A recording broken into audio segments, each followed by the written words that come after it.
గతంలో ప్రభుత్వం ఇచ్చిన హామీలు నెరవేర్చకపోతే పెద్ద ఎత్తున ఉద్యమిస్తామని హెచ్చరించారు.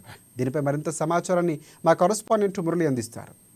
రాజ్యాంగ దినోత్సవం రోజున దేశవ్యాప్తంగా 500 కలెక్టరేట్ల వద్ద రైతు అలాగే కార్మిక సంఘాల ఆధ్వర్యంలో అయితే మహాధర్నా జరుగుతుంది. దీనికి సంబంధించి మనతో మాట్లాడడానికి రైతాంగ సమాఖ్య నాయకులు ఉన్నారు. చెప్పండి, ఈ మహాధర్నా ఉద్దేశం ఏంటి? ఈ రోజు రాజ్యాంగాన్ని అమలు చేసుకున్నటువంటి దినము. ఇదే రోజున రైతాంగ వ్యతిరేక చట్టాలకు వ్యతిరేకంగా 2020 నవంబర్ 26న పెద్ద ఎత్తున ఉద్యమాన్ని ప్రారంభించడం జరిగింది. ఆ ఉద్యమం దాదాపుగా దీర్ఘకాలికంగా సంవత్సరం పొడుగున ఉధృతంగా నడిచినటువంటి సందర్భంలో కేంద్ర ప్రభుత్వం మోడీ గవర్నమెంట్ దిగివచ్చి ఆ రోజు రైతాంగానికి మీ యొక్క ఆ సమస్యలన్నింటి కూడా పరిష్కరిస్తామని హామీ ఇవ్వటం జరిగింది.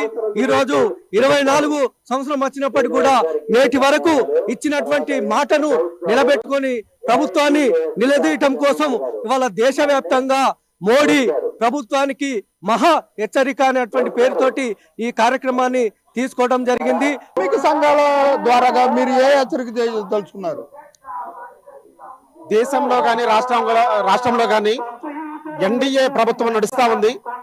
వాళ్ళ కార్మిక వర్గం గత స్వాతంత్రం రాక ముందు నుంచి కార్మిక వర్గం పోరాడి సాధించుకున్నటువంటి చట్టాలు ఏవైతే ఉన్నాయో ఆ 48 చట్టాలని రద్దు చేసి కేంద్రంలో ఉన్నటువంటి మోడీ ప్రభుత్వం 4 కోట్లను తీసుకొచ్చింది. ఇవాళ కార్మిక వర్గాన్ని మొత్తాన్ని కూడా కార్పొరేట్ పెట్టుబడిదారుడికి కట్టబెడుతున్నటువంటి పరిస్థితి నేడు దేశంలో ఉంది. అంటే ఈ దేశంలో ఉన్నటువంటి కార్మిక వర్గం తను శ్రమించి ఈ దేశానికి సర్వీస్ చేస్తా ఉంటే కార్మిక హక్కుల్ని మొత్తం కాలరాసి కార్పొరేట్ పెట్టుబడిదారుల్ని ఇవాళ కాపాడే విధంగా కార్పొరేట్ పెట్టుబడిదారుల యొక్క అనుకూల విధానాలను తీసుకొచ్చి ఇవాళ దేశంలో ఉన్నటువంటి కార్మిక వర్గాన్ని తీవ్రమైనటువంటి ఆకారంలోకి నెట్టివేస్తున్నటువంటి పరిస్థితి ఇవాళ మోడీ ప్రభుత్వం చేస్తా ఉంది. కార్మిక సంఘాలు అలాగే సిపిఐ సిపిఎం నాయకులు కూడా ఈ ధర్నా చేస్తున్నారు. ఈ ధర్నాలో ఏ సమస్యలు మీ దృష్టికి వచ్చాయి, ప్రభుత్వం దృష్టికి తీసుకెళ్ళిపోతున్నారు? భారతదేశంలో ఎన్డీఏ కుటుంబ ప్రభుత్వం కానీ అంతకుముందున్న బీజేపీ కానీ అధికారంలోకి వచ్చిన తర్వాత రైతాంగానికి ఉరితాళ్ళు లాంటి చట్టాలు తీసుకురావడం కానీ కార్మిక వర్గాన్ని ఏదైతే కార్మిక వర్గం స్వతంత్రానికి పూర్వం నుంచి సాధించుకున్న 44 చట్టాలని 4 కోట్లుగా మార్చి కార్మిక వర్గాన్ని కార్పొరేట్ వ్యక్తుల దగ్గర శక్తుల దగ్గర యాజమాన్యాల దగ్గర మోకరిల్లే విధంగా చేసినటువంటి మోడీ ప్రభుత్వం. అట్లానే ఈనాడు రైతాంగ ఆత్మహత్యలు పెరిగిపోతా ఉన్నాయి. మినిమం సపోర్ట్ ప్రైస్ ఇస్తామని చెప్పడం జరిగింది, మద్దతు ధర. అది లేకపోగా రుణమాఫీ కానీ చాలా రాష్ట్రాల్లో రాష్ట్ర ప్రభుత్వాలు కొన్ని చట్టాలను అమలు చేసి వాళ్ళకి రుణమాఫీ చేస్తామని కేరళ లాంటి రాష్ట్రాల్లో దాన్ని పరిగణలో తీసుకునే కేంద్ర ప్రభుత్వం కూడా రైతాంగాన్ని కాపాడే విధంగా చట్టాలు ఉండాలి. అలాగే కార్మిక సంఘ నాయకులుగా మీరే హెచ్చరిక చేయబోతున్నారు? 75 సంవత్సరాల రాజ్యాంగం ఏర్పడింది. ఒడిషా భారతదేశంలో ఉన్నటువంటి రాజ్యాంగబద్ధంగా రిక్రూట్ అయినటువంటి ఉద్యోగులకు ఒక సూచన ఇచ్చారు.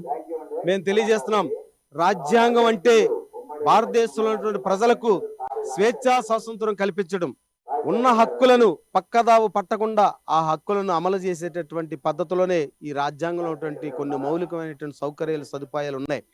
కానీ ఒడిషా ఈ 3 సంవత్సరాలు రమారమిగా ఉన్న సౌకర్యాలను సదుపాయాలను కాలరాస్తూ రైతాంగ ఉద్యమాన్ని గౌరవించకుండా వారికి ఇచ్చినటువంటి హామీలను అమలు చేయకుండా రైతాంగ హక్కులను కాలరాస్తూ తీసుకొచ్చినటువంటి 3 నల్ల చట్టాలను రద్దు చేయాలి. 11 సంవత్సరాల మోడీ పాలన భారతదేశం సంబంధించి రైతాంగానికి కార్మికులకి అనేక నష్టాలు చేస్తూ విధానాలు అమలు చేస్తున్నది. అదే సందర్భంలో 2005లో సాధించుకున్న జాతీయ గ్రామీణ ఉపాధి పథకాన్ని నీరు కాస్తూ గత 11 సంవత్సరాలుగా బడ్జెట్ లో కేటాయింపులు తగ్గిస్తూ ఆ పథకాన్ని గ్రామీణ పేదలకు అందుబాటులో లేకుండా చేయడం కోసం ప్రయత్నం చేస్తుంది. మేము కోరుతున్నాం మా సంఘాలుగా ఆ పథకాన్ని సంవత్సరం 200 రోజులు 10 నెలలు కల్పించి రోజుకు 600 కోరుతుంటే అలా కాకుండా ఆ పథకాన్ని రద్దు చేయడం కోసం ఈ మోడీ ప్రభుత్వం ప్రయత్నం చేస్తుంది. అటు కార్మికులకి, అటు రైతులకి, వ్యవసాయ కార్మికులకి, ప్రజలకి అనేక నష్టాలు చేసే విధంగా ఈ ప్రభుత్వ విధానాలు కొనసాగుతున్నాయి. అదేవిధంగా ప్రభుత్వ రంగ సంస్థల్ని ప్రైవేటీకరణ చేసి కొత్త నిరుద్యోగాన్ని తీసుకురావడం కోసం ఈ ప్రభుత్వం ప్రయత్నం చేస్తుంది.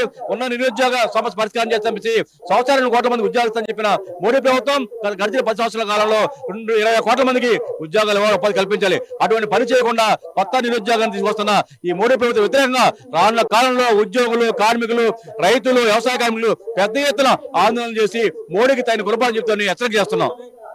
దేశవ్యాప్తంగా 500 కలెక్టరేట్ల వద్ద రైతాంగ కార్మికులకు సంబంధించి నల్ల చట్టాలు ఏవైతే ఉన్నాయో అవి రద్దు చేసే వరకు కూడా కేంద్ర ప్రభుత్వంపై పోరాటం చేస్తామని రైతాంగ సమాఖ్య అలాగే కార్మిక సమాఖ్య నాయకులు కూడా చెప్పే పరిస్థితులు అయితే ఇక్కడ కనబడుతున్నాయి.